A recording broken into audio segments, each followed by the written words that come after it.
This is Outnumbered. I'm Andrea Tantaros, and here with us today, Harris Faulkner, host of Fox and Friends First, her smile, you know it in the morning, Ainsley Earhardt, host of the brand new show on our sister network, our favorite sister, our big sister, Fox Business's Kennedy, and today's...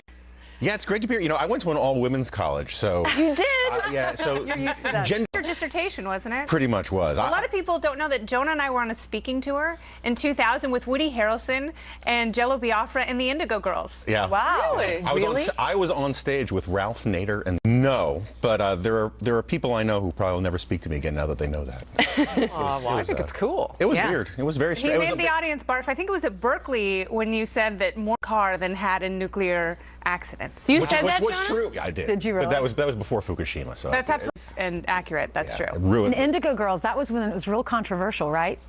To be an Indigo Girl, yes. When They were saying things about the president, or what was it back then? Really? No, that was Those are the Dixie Chicks. I'm getting my girl groups mixed up. No. Okay, well, let's hope that you have better luck with this panel. I How suspect about that? I will. We're the outnumbered girls. Yeah, fair. Okay. An eye for an eye. Would be Republicans seen as the crunchy, hippie, anti-vaxxers. I would have thought you were insane. I had to reread that one. So if I were a parent, I would choose to vaccinate. And it's really brought this issue to a head, which is interesting because, you know, the anti-vaccine movement, like Marin County. Like in Marin County. And so the idea, what the hell is wrong with Chris Christie? Grabs the ball and says, no, I'm going to look like the idiot here. I mean, I just don't get it. You know, I feel a fact in there that might matter in terms of where where it has spread, perhaps, but just those initial 42 cases but even the were school at Disneyland. districts where Jonah said, because it's such a good point. I was reading the Twitter feeds yesterday, and this really does start with the patchouli-soaked lefties and the wackadoos in the progressive wing now trying to paint Republicans as somehow the anti-vax crowd, and the media is fueling it. I mean, I couldn't believe the headlines I was reading. Republicans actually coming out in favor of vaccinations. I thought, since when were Republicans the anti-vax party in the first place? I do agree with you, though, but doesn't it speak politically to how vulnerable Chris Christie feels about being a conservative? It was just such a knee-jerk response, like, oh, the government can't tell you what to do with your kids, instead of thinking it through and saying, wait a minute, rationally, parents should be vaccinating their kids. Also, this is exactly where you want your kids vaccinated. Yeah, it's so true. All right, well, we also have to worry about whooping cough and irrationality, things that are spreading like wildfire. Vice President Joe Biden, there's a good one, and dozens of Democrats, they may reportedly skip Israel. We are, though, in this march toward dealing with the president knows what their ideology is and that he's going to come up with a plan, and it's going to be one that's bilateral across the Pentagon and the White House and so on. It's a bunch of bull. Yeah. Well, this is wonder what of this country working as adults, and the number does Been backed up by the New York Times and Forbes, and finally Gallup is calling them out on this because it's so deceptive. And instead of saying mission accomplished, which is what the White House says, they should be saying, wow, we are in big trouble with 30 million Americans out of work. And the White House would like to imply that the employment rate is 94.4%, and that is simply not true. Yeah. Right. Why are they? And I think it was late last week we were talking here on the couch about a statistic about if you lost a great paying job in the recession years ago, and quality of life has taken a dive to just where you were. Yeah, there's no having upward that factor into the unemployment figures is important because you're going to give up much faster. Living paycheck to paycheck, some people that can't afford to pay their bills, and it's very stressful. Or afford to get off the disability rolls, which are subsidizing people to not find work. Right, there's no incentive. There are companies that encourage that long-term disability, so they can pay their minimum wage employees less and give them fewer hours. Give them fewer hours, right? Yeah. Well, we woke up this morning. This was one of our top stories this morning on Fox and Friends First. Tragedy, chaos on the tracks, bringing a busy rush hour commute out of New York City to a shocking halt. Did you see this? After a 92. About how it's not just the issue of marijuana, but this idea of that they want at least medical marijuana, and some of them obviously. Mayor. Only it was crack. Rob Ford. And, you know, Gary Johnson, the former governor of New Mexico, he said this week. Some people their age might look back and say, yeah, I tried it too as a teenager. I don't do it anymore, so I'm not going to hold this against them. In fact, I might like them more because I can relate to them. I mean, they're selling pot in vending machines now in Seattle. We announced that this morning on the morning show. And which explains the Super Bowl. But right. In vending machines, legalized. President Obama said he admitted that he smoked pot. He still got elected. I mean, I think it's a non-issue. Well, I think the younger candidates get, and when you see more candidates coming from younger generations, then it's that big of an issue. And I also think if you really believe in the Constitution, then you believe in the 10th Amendment, you believe in states' rights, and if states are passing these type of laws and the people want it, then you should support it. But also there's going to be a trade-off. I mean, there's no question that there's going to be a lot of negative effects of legalizing marijuana. That being said, I'm one of those people that hears the candidates, one, be honest, and I love honesty because I think it's rare in politics, but also I actually like the candidate a little bit more. I like that they're not some kind of uptight, staid geek that doesn't really have their finger on the pulse of America, because a lot of people smoke weed. It's just a reality. So, I mean, I don't think this is that big of a deal. Marco Rubio, though? Marco Rubio will not say, because he says if he should say, because it's not credible that someone comes out and one doesn't answer the question. People want refreshing honesty, esperationally the young generation. And just shoot straight with us. Not only that, I remember Senator. It will be interesting to see if Huckabee makes an issue out of it.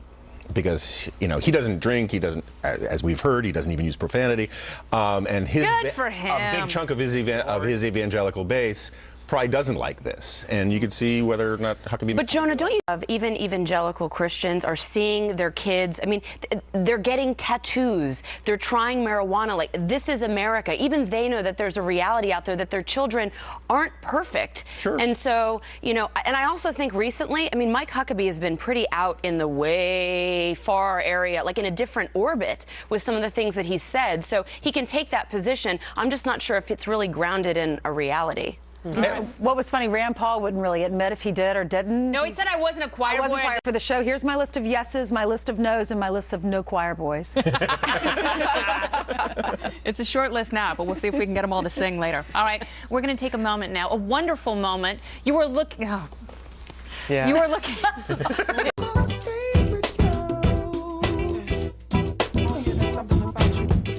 Why are you giggling? I'm sorry. I'm laughing about something that one of the producers said in my ear. Oh, okay. All right.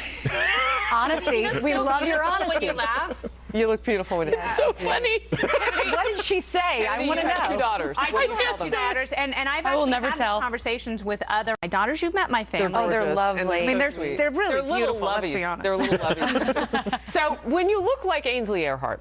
Aw. Yeah. I mean, truly. It's true. We know that beauty is inside and out. That's what I tell my two daughters. Thank you. But when you look like Ainsley Earhardt, it's true. When you look like Ainsley Earhardt, like you're seeing, it means I've gone to hair and makeup. Glam team. I don't look like this when I wake up in the morning. Gorgeous. I've seen you without makeup. So you're still beautiful. Well, how did your mom handle it? My parents did. I mean, they never had a problem with it. My parents were just my mom was a school teacher, and she always said the most important thing that you can teach your kids, and I teach the kids in my classroom, is autonomy. Stand on your own 2 feet, be independent, like you're saying. Name of your show, or was your show, now you have your own show. Anyway. Because I'm so independent, I named it after me. But I think any positive word you tell your children is fine. I have no problem with parents telling their kids they're beautiful. Jonah, real quickly, your thoughts? My daughter's beautiful, but I tell her the most important thing is crushing your enemies and seeing them driven before you. No, I don't know. I tell her the most important thing is who you are on the inside, and I don't sweat this stuff. My favorite line is for this topic is from the movie The Help, or Attributes. Right. But it makes you feel beautiful, I would imagine, to hear those as a child. Anyway, okay. Moms, well, we know they mean well.